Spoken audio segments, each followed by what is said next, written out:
Sir, and thank all of you for coming out tonight. And most especially, I wanted to thank my wife, Jennifer. Like I said, she's been my wife for 22 and a half years now. We have 5 children, and it's been quite a wonderful ride. And the ages of the children range from OSU, sophomore, all the way down to just started kindergarten. Just started kindergarten this year. The twins, the 2 twin-year-old boys, Peyton and Braxton, 5 years old. They turn 6 next month. Just started kindergarten. So we've got quite the spectrum there.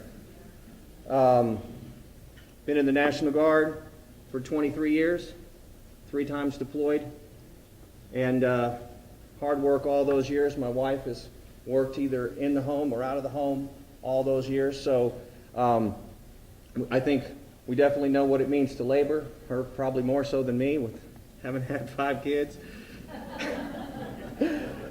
I want to talk to y'all tonight about why I'm running for governor of Oklahoma. And the reason why I'm running for governor is to continue the fight for our liberty. I've already done that for quite a while in the military, but it's a job that needs to be continued out there in the civilian sector, in government, and that is to continue to be a voice for freedom and liberty at the state level, at the statewide level. Some of those liberties that I'm fighting for are the freedom to marry whoever we choose. I've been blessed to be married to my wife for so long, and it was a very good thing that I was able to marry the person of my choice. But unfortunately,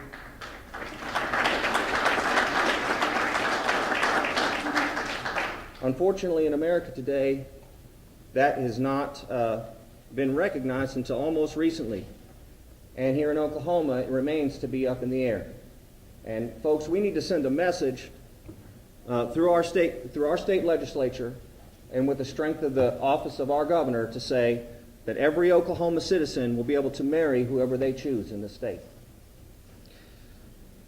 On this Labor Day, I'd like to talk about the liberty to freely assemble and to bargain collectively with our employers.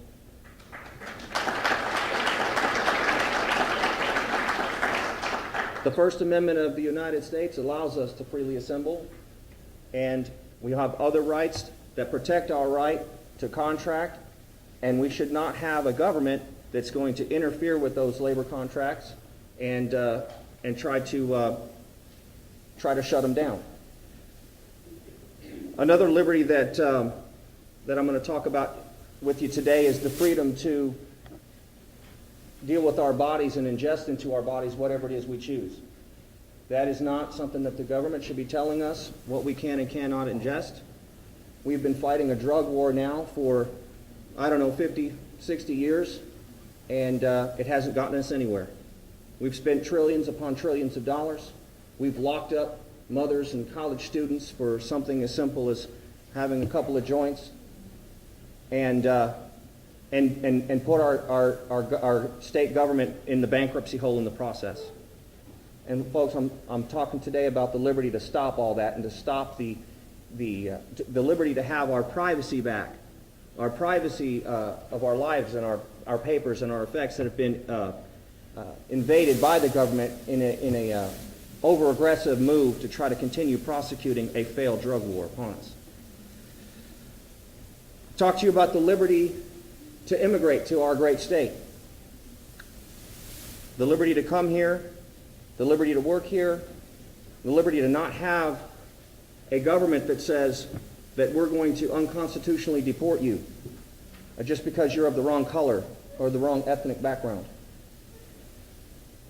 Folks, one argument that I've made as a very liberty-minded candidate is that the Congress of the United States is being constantly asked by the Christians on the other side to give them unconstitutional immigration laws that allow them to simply deport people that they don't like or that they don't want to have here.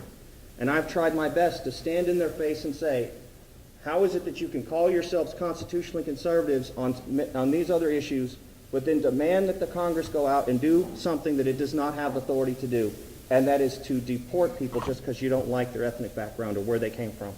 Now, the Congress certainly has the power to make laws, uniform laws for naturalization, but that's the process by which immigrants become citizens. It's not the process by which they got here.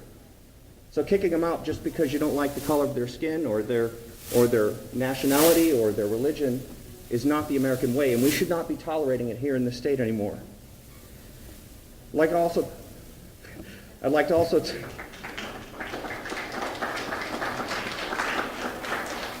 talk about the liberty of our native nations to continue to enjoy their native nation sovereignty, to look to their own affairs, their own cultural health, and to also their economic health.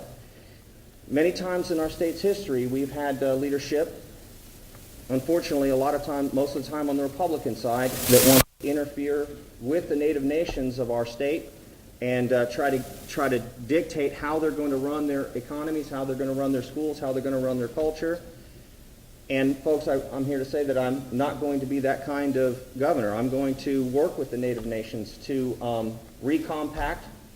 I mean, we've seen their gaming industries and their entertainment industries here in the state just booming over the last 10 years, and why our governor would want to clamp down on that and hold the tobacco tax revenues of the native nations hostage against future gaming compacting is beyond me. I mean, we ought to be looking at industries that are doing well like that and doing even more to help prop them up.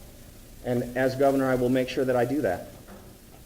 Now, I've talked a little bit about why I'm running as a Liberty candidate, and I've just kind of laid out some things about what I mean when I say I'm running for freedom and for liberty. But why am I running as a Democrat? And that's a question that I'm going to be asked throughout this campaign, because as many of you know, I ran against Tom Cole in the 4th District as a Republican in 2010. That probably wouldn't make a lot of friends here in this room, except for that I have got to tell you this here tonight. One thing I learned out on that campaign trail in 2010 was just how religiously bigoted and racist the core of the Republican Party is.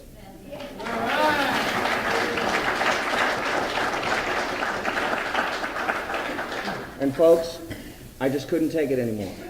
I realized that whatever differences we may have, whatever they are, no candidate's ever going to be perfect. I realized that the place for me cannot be in a party that is that openly religiously bigoted and racist. And I'm not going to just make the charge. I'll point it out. State Question 755. Trying to call out the Muslim religion, trying to disparage it with the force of law. On its face, folks, on its face, the Republicans tried to get something like that over on us. Unfortunately, they almost succeeded if it weren't for the on-the-ball judiciary.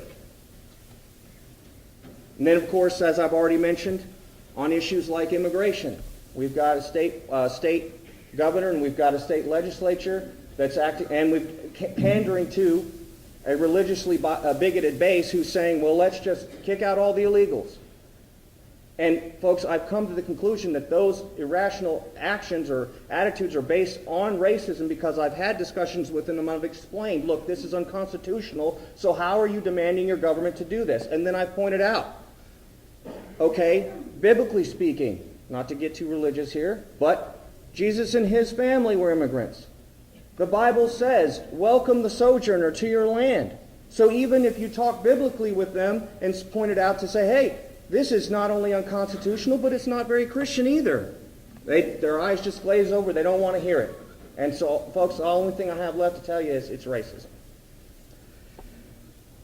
So that's why I'm running as a Democrat, and I know I'm going to be asked that question over and over again. But I'd like to say this, there's hope, because if I can make that change, if I can see what's going on over there in that party, it doesn't matter if we lost races 70-30 in 2012. We can reach out to folks out there that are socially liberal, fiscally conservative, truly so, but not like the ones in the Republican Party that claim to be so and are not, and actually win back some of these elections and some of these races.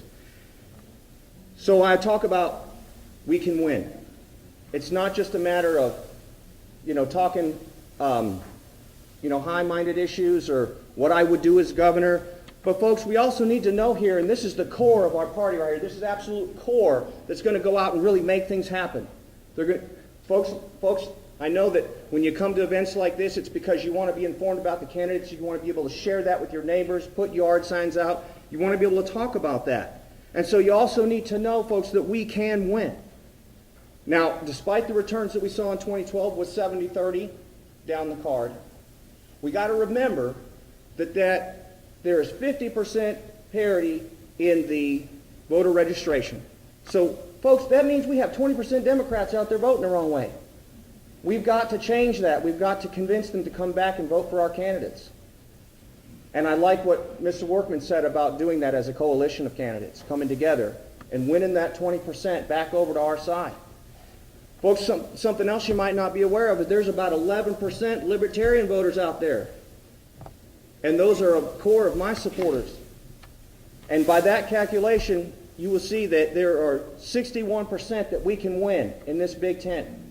There's an opportunity here to win back the governor's race. There's an opportunity to win these other races.